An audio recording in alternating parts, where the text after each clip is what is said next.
India is a country where nearly 200 million Muslims live.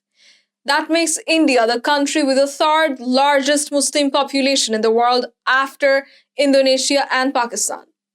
India also surpassed China in terms of the country with the largest population in the world recently. That makes India the world's largest democracy as well. Tonight, we bring you a troubling story from the world's largest democracy, where the intersection of politics and religious tensions has taken a dark turn. A new report from the India Hate Lab paints a stark picture. Hate speech against religious minorities skyrocketed in India by a staggering 74% last year in 2024, with Muslims bearing the brunt of this verbal assault. At the center of this storm stands Prime Minister Narendra Modi, who secured his third term in office last June, though not without compromise.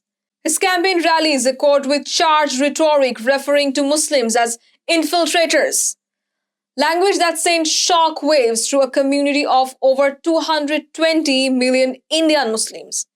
Here's what is particularly striking. Out of more than 1,100 documented incidents of hate speech in 2024, a whopping 98.5% targeted Muslims. And perhaps, most tellingly, more than two-thirds of these incidents occurred in states controlled by Modi's BJP party or its allies. But the story does not end there. Picture this. Over 450 inflammatory speeches delivered by BJP leaders alone, with Prime Minister Modi himself accounting for 63 of them.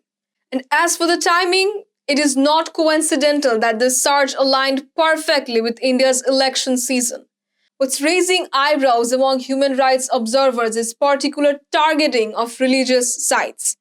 This follows Modi's construction of a controversial Hindu temple, built on the grounds of a centuries-old mosque, a move that has only intensified demands from Hindu supremacists for more such conversions. The India Hate Lab report reveals how social media giants Facebook, YouTube, and X have become the new battlegrounds where this hate narrative plays out, with hundreds of inflammatory speeches broadcast simultaneously every day. Since Sheikh Hasina's fall, several India media outlets have been portraying Bangladesh as a fundamentalist and a Taliban-like state where Bangladesh's own minority are not safe. Reports flooded social media claiming that the Bangladeshi minorities are being targeted by Islamist forces and a Hindu genocide is underway. Multiple fact-checking organizations have debunked the majority of these Indian claims. It is ironic, India's media commentators are so overly worried about Bangladesh's minority situation, whereas their own religious minority are being targeted and harassed regularly.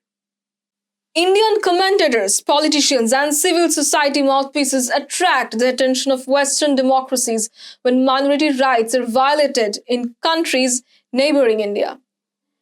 Will this India's commentators focus their attention on their own country now?